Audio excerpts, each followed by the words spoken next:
सुमन हुम पट स्वाम।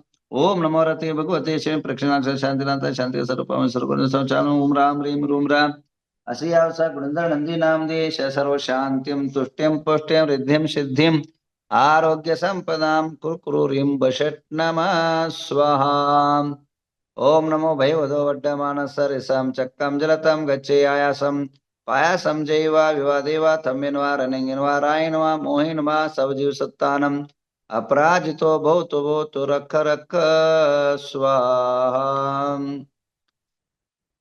ओम ह्रीं नमो अरिहंताणं सिद्धाणं सूर्यनमो अध्यायनं सावनं मम हृदि वृद्धि समाहितं कुरकुरो स्वाहा।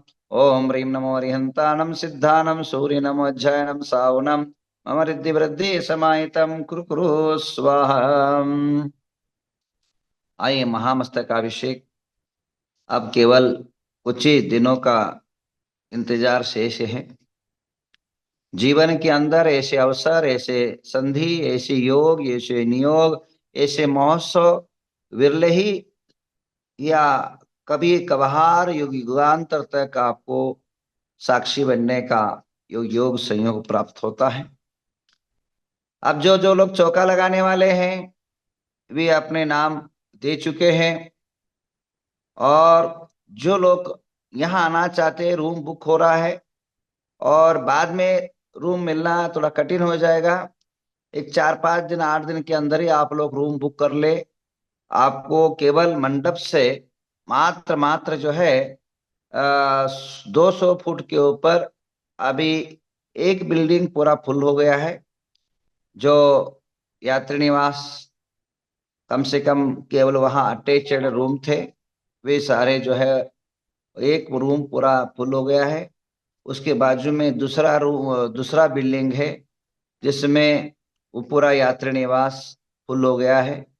अब एक ही बिल्डिंग बचा है जो अटैचड है और जो अभी कर पाएंगे उनको मिल पाएगा, अन्यथा आपको रूम की व्यवस्था होगी पर यहाँ नवग्रह क्षेत्र में नहीं हो पाएगा। उससे बाहर एक 4 किलोमीटर 5 किलोमीटर पर व्यवस्था होगी इसलिए। और श्वेतांबर धर्मशाला है, अनेकों जो है यहाँ पास में गायत्री मठ है और हुबली के अंदर व्यवस्था करना पड़ेगा। जो पहला करेगा वो पहला पाएगा। बाद में आप लोग मानसिकता करने से या प्रेशर करने से या किसी से कहलाने से कुछ नहीं हो पाता है। कारण आपको मैं बार बार सूचित कर रहा हूँ, बाद में रूम मिलना कठिन होगा या क्षेत्र मिलना कठिन होगा, बाहर तो मिल जाएगा। तो आप अपने जिनके भी आपको करना है, मैं आपको जो पारस टीवी पर जो लाइव चल रहा है उसके अंदर नंबर जो चल रहा है उस पर भी फोन करके बुक कर सकते हैं। और आप या मैं अपनी नंबर बता रहा हूँ, आप फोन करके बुक कर लीजिए और अपना व्यवस्था कर लीजिए। चाहे अभी सभी जगह से पांडिचेरी गुवाहाटी सभी जगह से रूम जो है बुक हो रहे हैं। नंबर दे रहा हूँ 8660100827। अब इसी महामस्तकाभिषेक के अंदर जो है प्रोफेसर अलगुरे सर करके तेरदाड़ के उन्हें 4 अभिषेक जो है प्राप्त किया है 2,50,000 के अंदर। उन अलगुरे सर को बहुत बहुत आशीर्वाद। इसी प्रकार जो 10 दिक्पाल के इंद्र हैं उसने अनिल कपटी जो है इन्होंने एक रूम ये अपना एक मूर्ति बुक किया है। सुदर्शन कुलकर्णी ने 2 मूर्ति बुक किया है। अभी आगे जिसको भी करना है वो बुक करे। और इसके अलावा अभी जो है चुल्लक रत्न ध्यान सागर जी महाराज वे अपने मुखारबिंद से जो महामस्तकाभिषेक आदि संदर्भ में और सुमेरु पर्वत के संदर्भ में अपनी चिंतन और गहन सागर से निकला हुआ आगम सागर से वह जलधारा अमृतधारा आपको परोस रहे हैं। आप आगे जो है उस समय तक सुने, उसके बाद आपका शांति धारा में नाम लेंगे। सुलक रत्न ध्यान सागर जी महाराज अपनी बात रखे।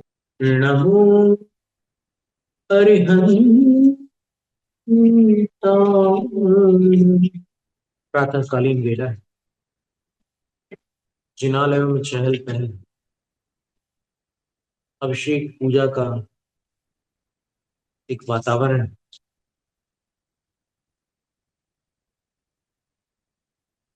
स्थापना निक्षेप का भी अपने आप में बड़ा महत्व है। समंतभद्राचार्य महाराज ने रत्नकंड श्रावकाचार ग्रंथ की रचना की, युक्तानुशासन ग्रंथ की रचना की, स्तुति शतक की रचना की और एक स्वयंभू स्तोत्र की भी रचना की। स्वयंभू स्तोत्र में आचार्य लिखते हैं, स्तुति स्तुतु साधु कुशल परिणाम सतता भवेन्मावास्तुत्यः फलमपि ततस्तस्य च सतः। स्तुति स्तोता के कुशल परिणाम के लिए सदैव कार्य करती है। अर्थात स्तुति भवेन मावा स्तुत्य, स्तुत्य साक्षात सामने हो अथवा न हो, स्थापना रूप में हो, तो भी वह स्तुति स्तुतिकर्ता के लिए कुशलता का ही कारण बनती है, कल्याणकारिणी ही होती है। जो चर्चा आती है कि शुभोपयोग से, भगवान की भक्ति आदि से अपने परिणाम विशुद्धि रूप होते हैं और विशुद्ध परिणामों से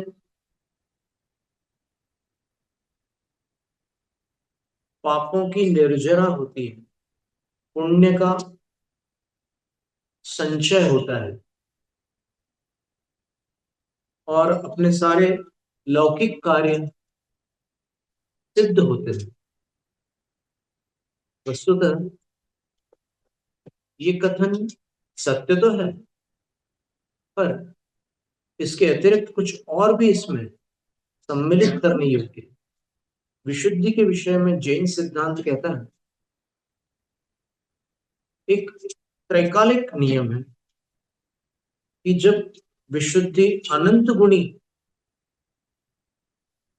बढ़ती है तब निर्जरा, पापों की निर्जरा असंख्यात गुणी होती है।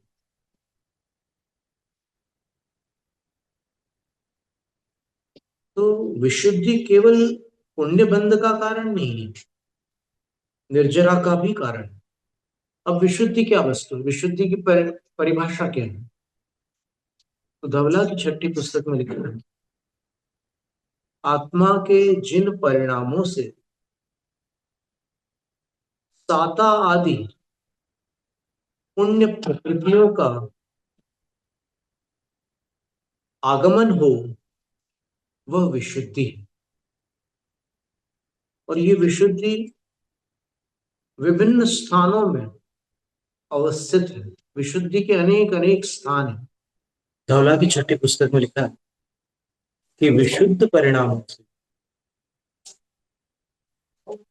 साता आदि पुण्य प्रकृतियों का आगमन होता है और संक्लेश परिणामों से तीव्र कषाय रूप परिणाम को संक्लेश परिणाम, संक्लेश परिणामों से।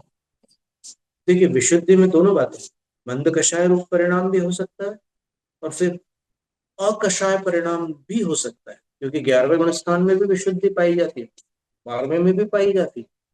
इसलिए मंद कषाय को ही विशुद्धि कहना अव्याप्ति दोष से दूषित कथन हो जाएगा न्याय की दृष्टि से। तो विशुद्धि से ये साकारिक पुण्य प्रकृतियों का आश्रय होता है, लेकिन केवल एक काम होता है ऐसा नहीं।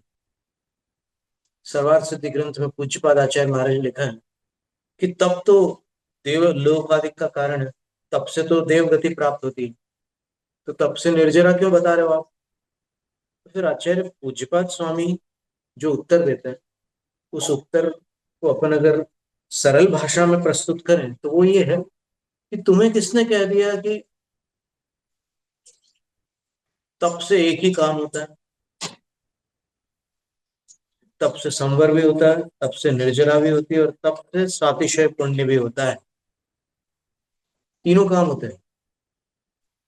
कैसे? इसका कोई दृष्टांत है क्या? बोले अवश्य है। जैसे अग्नि है, अग्नि से प्रकाश भी होता है, अग्नि से गर्माहट भी होती है, अग्नि से भोजन पकता भी है। तीनों कार्य होता है। तो इसी तरह विशुद्धि से सिर्फ पुण्याश्रव नहीं होता, किंतु पापों की निर्जरा भी होती है। और उसका नियम अपन ने देखा, त्रैकालिक नियम है, अकाट्य कर्म सिद्धांत है कि अनंत गुणी विशुद्धि बढ़ने पर असंख्यात गुणी निर्जरा होती है। अब मोक्ष मार्ग की बात। मोक्ष मार्ग चौथे काल में भी था और इस हुंडावसर्पिणी के पंचम काल में भी है। लेकिन चौथे काल में मोक्ष मार्ग के साथ मोक्ष भी था। आज तद्भव मोक्ष का अभाव है। आज सारे के सारे मुनि आर्य का अक्षर का सब परंपरा मोक्ष मार्गी, तद्भव मोक्ष प्राप्त करने वाले कोई नहीं है। और जो पंचम काल के प्रारंभ में मोक्ष चले गए, वो जन्मतः चतुर्थ